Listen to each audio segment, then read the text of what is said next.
Magandang umaga po sa inyong lahat mga kaibigan, mga kapatid. Nandito po muli tayo sa ating pong programang mga pangakong di nabibigo. No? Sana po ay nasa mabuti kayong kalagayan at patuloy na ginagabayan ng ating Panginoon. No? Nagpapasalamat tayo sa panahon na ito na tayo po ay magkikita-kitang muli at makakapakinig ng mga mensahe mula sa banal na kasulatan. Yan. Binabati po natin ang ating pong mga kaibigan dyan sa Alicia, sa Tirad View, sa Santiago, Isabela, Ilocos Sur, Dipakulaw, Baler, yan. Pati na rin po dyan sa Nueva Ecija, Pampanga, Tarlac, dyan sa Pangasinan, sa Bataan, siyempre sa Zambales at sa Bulacan.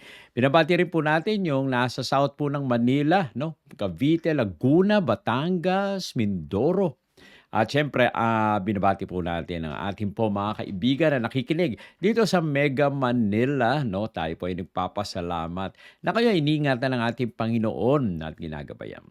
Nais po namin kayong anyayahan na mapanood ang ating pong live dito po sa Facebook page ng Adventist World Radio Manila o kaya naman sa YouTube channel ng Adventist World Radio Manila. Mag-text rin po kung nais nyo na magkaroon ng libreng libro, no? 0917-1742-777. Ulitin ko po, 0917-1742-777. O kaya naman sa 0918-944-7891. Yan. At syempre, dadako tayo sa mga karaniwang hinaing o mga tanong ng mga tao ngayon, no?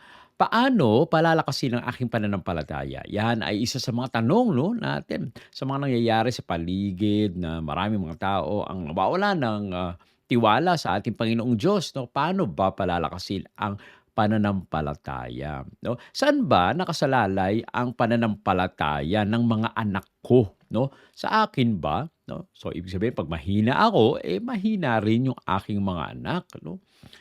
Ka-level ba o dapat mas malakas ang pananampalataya ko? Yan. Dapat ang ama ng tahanan ang magpapalakas sa amin, no? Siyempre siya nga yung ama ng tahanan, yan ang iniisip ng iba. Alam niyo po, ang pananampalataya ay kanya-kanya naman po ito. Hindi naman ito nakabase kung sino yung tatay mo, kung sino yung asawa mo, no? Kung sino ang lolo mo.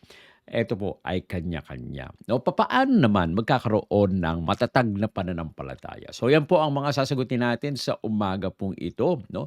At tayo nagpapasalamat na meron tayong pagkakataon na magkita-kita. Bagaman na ito po ay online o kaya nakikinig kayo sa radio, nagbiyabiyahe kayo. Tutok lang po, no? Wag po kayong mawawala. Nandito tayo sa mga pangakong di nabibigo at ito ang inyong Kuya Bong. Yan. So ang title po natin sa pag-aaral natin ngayon ay Making Faith Strong in the Family. So, paano natin pagtitibayin yung pananampalataya natin sa loob ng ating pong pamilya. Yan ay napaka-importante dahil ang binabanggit po sa atin ang tagumpay ng ating komunidad, no? Tagumpay ng ating government at tagumpay ng lugar kung saan tayo naroon ay kung maganda at united o malakas ang pamilya. Kaya napaka-importante nito. Dahil diyan din nag-uumpisa ang pagtuturo na maging mabuting mga mamamayan ang ating pong mga anak, no? Diyan sa pamilya. Minsan, ito ay nakakalungkot. Minsan, no, inaasa ng mga magulang yung pagtuturo sa mga guru natin. Pero kung titingnan niyo po, mga kaibigan, ang pagtuturo ng guro, yung grade 1, actually noon, nung grade 1 kami, 7 years old, pero ngayon bumaba na, 6 years old ang grade 1 at nagkakaroon ng kinder. Now, napakaimportante from 0 to 4, no? Yan ay tinuturo ang mabuting asal ng mga magulang. Kaya lang, nangyayari ay iniiwan sa mga yaya, no? So, hindi naman obligado ang yaya na magturo ng mabuting asal. Siyempre, ang magtuturo dapat diyan ay mga magulang. Kaya napakaimportante na atin pong tingnan po ito. Yon sa mga umpisa pa lang na magkaroon ng pamilya, no? atin pong tingnan yan. So ang focus ng ating pong pag-aaral ay making faith strong in the family, which brings us to our text, Joshua 24:15. No? Sabi po dito, but as for me and my house, we will serve the Lord. No? So, ito yung parang pangako ni Joshua doon sa ating Panginoon na sinabi niya na nakikinig ang buong kampamento ng Israel nung sinabi po niya ito. Ngunit para sa akin at sa aking sambahayan, no, kami ay maglilingkod sa ating Panginoon. Alam niyo po, ang pananampalataya ay hindi po basta-basta ito lumalago. No? Lumalago po ito sa magitan ng sinasadyang pamumuhay, no? Yung pare-pareho ng mga gawi at nagkakaisa yung ating pong mga puso. No? Ang isang pamilyang may matibay na pananampalataya ay maaaring harapin ang mga pagsubok ng sila po ay makatapangan, gumagawa ng desisyon ng mga may karunungan at namumuhay ng may yung pangmatagalang, no, kapayapaan at layunin. Kaya nga napaka-importante mga kaibigan na tayo ay focus doon sa pananampalataya. Dahil lagi nating naririnig, the family that prays together stays together. Meron po bang ganyang pamilya? No? Nananalangin pa rin ba tayo ng magkakasama? No? O tayo ay kanya-kanya na lang? No? Napaka-importante. Yung ating pong tingnan at siyasatin ang ating pong pamumuhay. Meron bang panahon tayo sa ating Panginoon? No? So, tandaan po natin, yung ating acronym ngayon ay FAITH. No?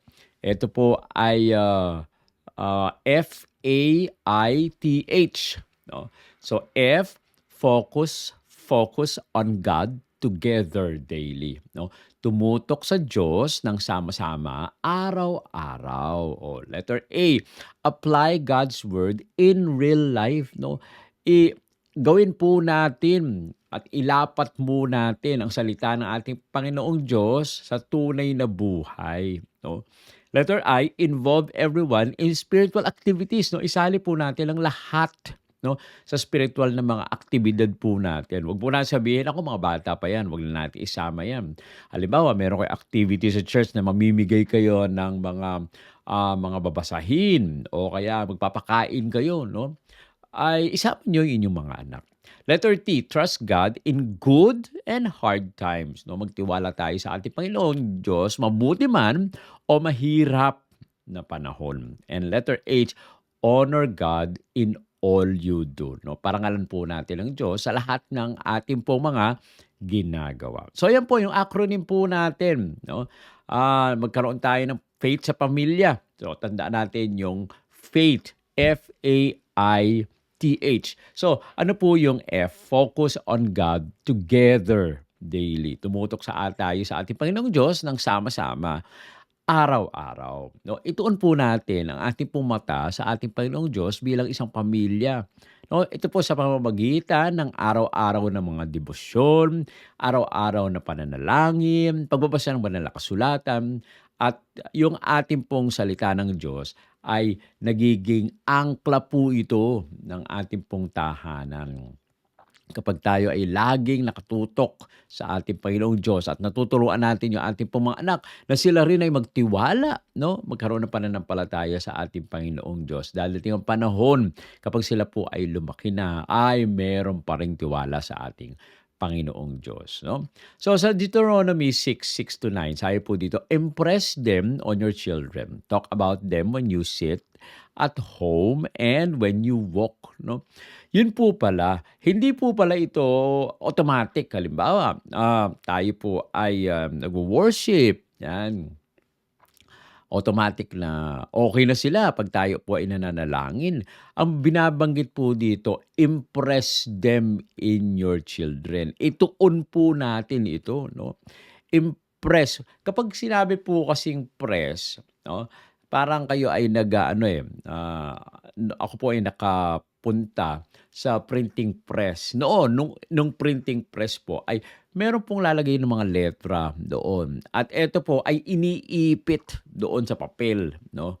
Ibig sabihin, press doon sa papel, kaya nga printing press.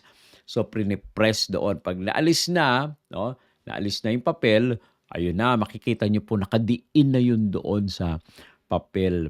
Now, hindi lang po pala basta pahapyaw, no, na ipaparinig natin sa ating pong mga anak yung mga nasa banal na kasulatan. Ito po pala ay i-impress natin. Pag-uusapan po dapat natin ito habang nakaupo, no? Habang kayo ay nasa bahay, habang naglalakad, no? Yan po ang dapat nating pinagtutuunan ng pansin. Minsan tayo ay abala tayo sa maraming mga bagay na hindi na natin napag-uusapan ang salita ng ating Panginoong Diyos. Alalahanin po natin. Impress them to your children. No? Psalm 119:105. Ito pong sabi, your word is a lamp for my feet, a light on my path. Pag sinabi pong lamp, o light, hindi po kayo makakalakad ng walang lamp, lalong-lalo sa gabi, no? Pag walang lamp, walang ilaw, ano nangyari? Kayo madadapa, kayo masusugatan, kayo po ay masasaktan. Kaya napaka-importante na atin pong laging hawak-hawak ang ilawan. No, dahil ito, ang salita natin, Panginoong Diyos, ay ilawan sa ating pong mga paa, liwanag sa ating pong landas. Yan po ang napaka-importante na ating pong laging pinagtutuunan ng pansin. Magbasa tayo ng banal na kasulatan. I-impress po natin ito daily, no? Daily sa ating pong mga anak. Sabi po ni Patrick Peyton, a family that prays together stays together. No? Ang isang pamilya daw po na nagdarasal ng sama-sama ay nananatiling magkakasama. Sabi naman ng isang unknown author, faith grows when it is practiced every day, not just on Sundays, no? Lumalago ang pananampalataya natin kapag tayo ito po ay ginagawa natin araw-araw. Hindi lang isang araw sa isang linggo, no? Ito daw po ay araw-araw na ginagawa yung ating pong mga pananampalataya. Napaka-importante, no? Na sa unang focus natin doon sa ating pong acronym, focus on God together daily. Ang sunod po ay yung letter A, apply God's word in real life, no? Ilapat daw po natin ang salita ng Diyos sa tunay na buhay.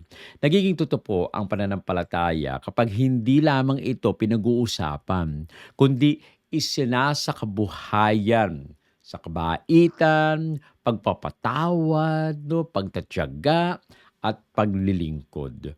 Kailangan po ay practical life, no, na ito po ay base sa salita ng ating Panginoon. Sa James 1:22, ito po ang sabi, do not merely listen to the word, do what it says. No? Huwag lang daw po tayong makinig, no, sa salita, kundi ito po ay gawin po natin. Yung mga sinasabi sa banal na kasulatan. Napakahirap po kasi na iba yung sinasabi mo, iba naman yung ginagawa mo, no? Sabi nung tatay, "Huwag kang manigarilyo." Pero ikaw tay, bakit ka naninigarilyo? Basta gawin mo yung sinasabi ko, huwag mo kong gayahin. No? Parang hindi naman pwedeng gano'n ang mangyari. No? Kailangan po ay pakinggan po natin at gawin natin yung sinasabi. No? Sa Colossians 3:17, whatever you do, do it all in the name of the Lord Jesus. No? Ano man ang ating pong ginagawa, gawin po natin ito sa pangalan ng ating Panginoong Yesus. Huwag po natin mag-focus basta-basta lamang dun sa ginagawa natin dahil iniisip natin, ito yung pinakamabuti, ito yung papalakpakan tayo ng mga tao, ito yung makikita tayo at pupurihin tayo. Wag po yun. Kailangan sa ating pong paggawa daw po ay gagawin natin ang mga bagay-bagay hindi para kumita tayo, hindi para sa sumikat tayo, kundi gagawin natin ito sa ngalan ng ating Panginoong Hesus na nagsakripisyo para sa bawat isa sa atin, na namatay para sa bawat isa sa atin. Yan po sabi sa Colossians 3:17. Sabi naman ng isang quotation na unknown, no? Faith is not something to be hidden in the heart. It is to be lived in the home. No? Hindi yung pananampalataya daw po ay hindi yung dapat na itatago lang natin sa puso natin, meron akong pananampalataya sa ating Panginoon. Pero sa pagkilos naman natin hindi nakikita ang pananampalataya natin. Oo, dapat daw po ito ay isabuhay natin sa ating pong pagsasalita, sa ating pong pagkilos, sa ating pong pagsagot, lalong-lalo sa mga decisions po natin at tayo ay nakikita at tayo ay tinitingnan ng maraming tao. Alam niyo po, napaka-importante na makita na nasa puso natin ang ating Panginoon. Sabi ni Billy Graham, the best way to teach faith is to live it in front of your children. Ang pinakamahusay daw po na paraan para ituro ang pananampalataya ay ang ipamuhay ito sa harap ng inyong mga anak. Alam niyo po, ang ating pong mga anak, mga matatalino po yan. No? Sila po ay nagmamasid lamang, observant. At ang pinakaimportante kung ano yung ginagawa ninyo, eto yung nakukuha. Kaya wag nating pagtuunan na masyado yung mga sinasabi po natin, na pinapagalitan natin yung mga anak, na eto dapat tinuturo na ginagawa nila. Ang kailangan natin focus pala mga kaibigan ay yung papaano tayo kumilos.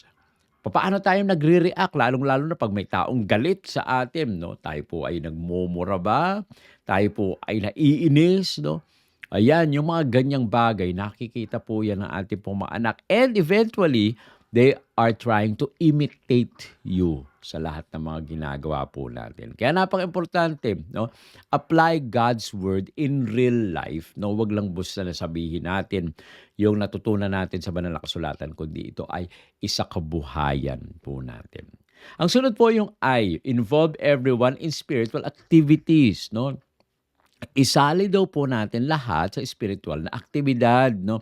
Hayaan ang bawat miyembro, bata man o matanda, makilahok sa pananalangin, pagsamba, ministeryo at pagsimba 'no. Lalago po sila sa pananampalataya kapag ang bawat isa ay may tungkulin 'no. Minsan inilalayo na natin yung ating pong mga anak kasi iniisip natin ang hirap naman dala-dala yung mga anak natin sa church. O kaya naman ang hirap-hirap naman na isama ko pa, magkakaroon kami ng feeding program o medical mission. Diyan na lang 'yan, si anak, maiwan na lang diyan. Pero alam niyo po, napakaimportante na dapat nakikita nila kung ano yung ginagawa natin, tumutulong tayo sa mga tao, at sila po ay lumalago sa pananampalataya kapag sila ay binibigyan po ng tungkulin. Kaya ito ay napakaimportante sa buhay po natin. Sa 1 Timothy 4:12, ito po ang sabi, "Don't let anyone look down on you because you are young." Huwag po nating hayaan, lalong-lalo na sa mga anak po natin, na sila po ay hamakin, 'no?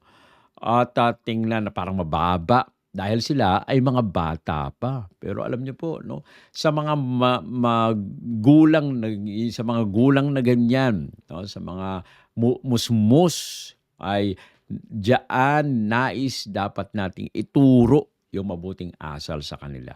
Dahil kapag sila po ay lumaki na hindi po natin naturuan, iba po ang nagiging ugali nila.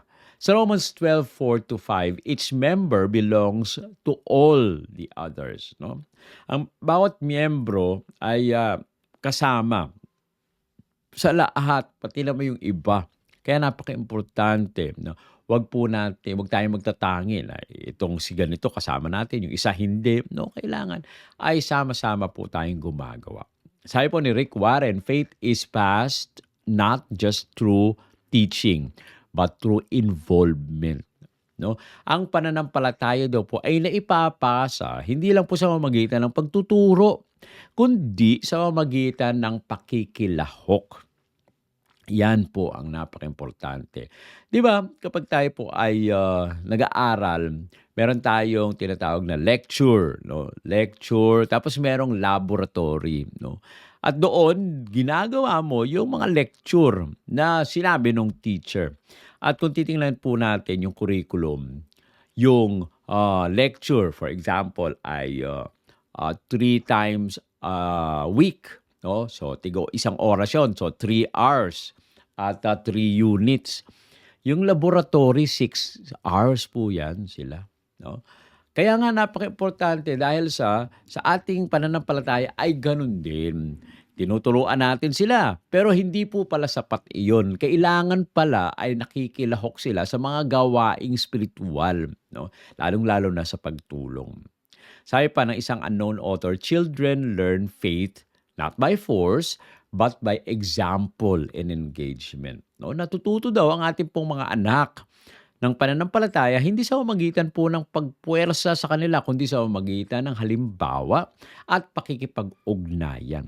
Ayan naman po ang dapat nating isipin at lagi nating intindihin. Okay? So yan po yung I, involve everyone in spiritual activities. At yung letter T, no? Trust God in good and hard times. Magtiwala tayo sa Diyos sa mabuti o mahirap na panahon, sa maganda o hindi magandang panahon. Alam niyo po, uhuwaran ang pananampalatayang hindi natitinag sa panahon ng mga pagsubok.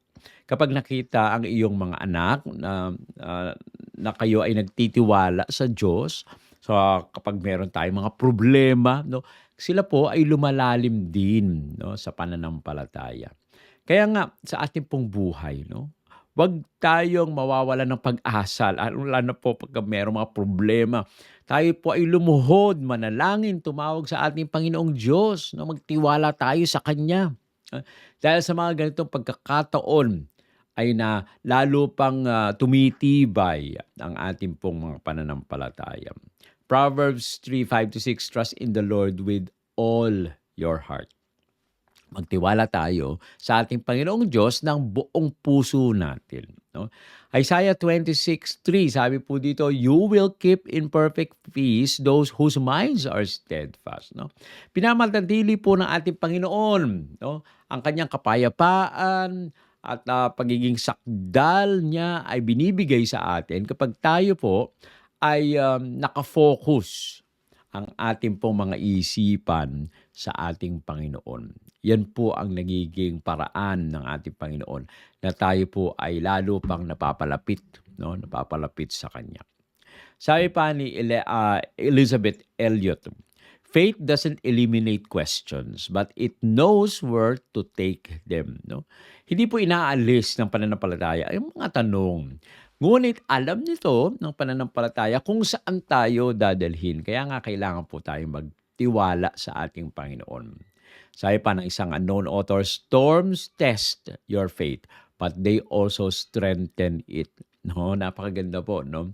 Talagang ang mga pagsubok, no, sinusubok, no, tayo yung ating pong mga pananampalataya, lalong-lalo sa mga bagyo, no, ay sinusubukan ng pananampalataya. Ngunit pinapalakas din ito ang ating pong pananampalataya. Kaya huwag kayong mawala ng pag-asa. No? So yan po, yung letter T, trust God in good and hard times. At yung letter S, yung H, yung pinakahuli, honor God in all you do. No? Parangalan po natin ang Diyos sa lahat ng iyong ginagawa. No? Hayaan po natin, no, ang bawat desisyon, no, kung paano tayo mag-usap. Gumugol po tayo ng oras, no, at magresolba ng mga alitan. Ano man ang mga nangyayari sa atin, tayo po ay gumawa at parangalan natin ang ating Panginoong Diyos. Nagpapakita po ito ng kanyang pagmamahal sa bawat isa. 1 Corinthians 10:31, ito po ang sabi, whatever you do, do it all to the glory of God. No? Ano man daw po yung ginagawa po natin, gawin natin ito, ang lahat ng mga ito, sa ikaluluwalhati ng ating Panginoong Diyos. Lagi po nating tanungin yung sarili natin, habang tayo ay gumagawa, no? Ito ba ay magbibigay luluwalhati sa ating Panginoong Diyos? Yung sasabihin ko ba ay magbibigay luluwalhati sa ating Panginoong Diyos? O kaya nga, yung mga desisyon po ba natin ay magbibigay papuri sa ating Panginoong Diyos? Lagi po natin itanong yan. Micah 6:8, ito pong sabi, what does the Lord require of you? To act justly, love mercy, and walk humbly. No? Yun po inihiling ng ating Panginoong Diyos. Kumilos tayo na may kararungan. Ibigin ang awa at lumakad na may kababaang loob. Napaka-importante po. na gayahin natin ang ating Panginoon. Isang unknown author, ang sabi niya, faith isn't a part of life. It's the heart of life. No? Hindi lang po pala bahagi ng buhay ang pananampalataya. Ito po yung puso ng buhay. At ang sabi po ng isa, the strongest families are those who live to glorify God together. Ang pinakamalakas daw po na pamilya ay ang nabubuhay upang sama-samang luwalhatiin ang ating Panginoong Diyos. Kaya nga, ano ba ang focus po natin? Tayo po ba ay lumuluwalhati sa ating Panginoong Diyos? Pinaparangalan ba natin ang ating Panginoong Diyos? Diba? Ito ay gawin po natin sa ating pong buhay. Alam niyo po, ang mga pamilyang puno ng pananampalataya ay hindi po nangyayari, no, ng magdamag lang. Ito po ay lumalago kapag tayo po ay tumututok sa ating Panginoong Diyos. No? Nilalapit natin yung sarili natin sa Kanya sa magitan po ng salita, no? At sinasali po natin lahat, no? Tayo po ay magtitiwala sa Kanyang palagi at pinaparangalan natin ang ating Panginoong Diyos sa lahat ng bagay. Alam niyo po, ito ang mga ugat ng pagpapanatili ng isang tahanan na kasalig, no, ni Kristo. Kaya po, tandaan po natin yung acronym po natin, faith, no? Nais niyo ba na lumago ang pananampalataya sa inyong pamilya? Tandaan yung faith. F, focus on God together daily. No, tumutok tayo sa Diyos ng sama-sama araw-araw.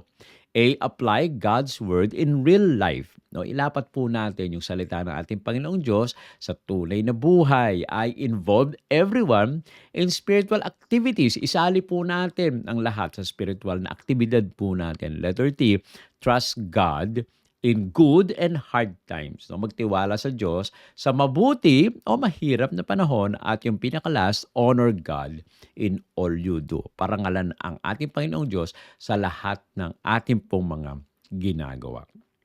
Alam niyo po, tayo ay magsimula ngayon ng isang simpleng hakbang, no? Marahil ito po ay isang maikling panalangin bago kumain, isang talata sa almusal o isang oras, no, na papuri sa ating Panginoon. Ang bawat po na maliliit na pananampalatayang paggawa ng kabutihan nagpapalakas ng ating pong kaluluwa at lalong-lalo na ng ating pong tahanan. Tayo po ay manalangin. Muli po kaming nagtatalaga sa inyo, Panginoon. At nagpapasalamat kami na kami ay binibigyan ng malakas na pananampalataya. Patuloy nawa na kami ay hindi lamang makinig, kundi kumilos at gumawa upang magbigay kaluwalhatian sa inyong banal na pangalan. Samahan po kami sa buong maghapon na ito sa pangalan ng aming Panginoong Hesus. Amen. Amen. Maraming salamat po mga kaibigan sa inyong patuloy na pagsubaybay sa ating pong programang Mga Pangakong Di Nabibigo. Nawa ay samahan kayo ng ating Panginoon sa inyong buhay sa maghapon po ito, at inaanyayahan po natin kayo sa susunod po natin pagkikita. Nawa ang kalooban ng ating Panginoon ang inyong magawa, at kayo naman ay pagpalain at gabayan ng ating Panginoon. Magandang umaga po sa inyong lahat.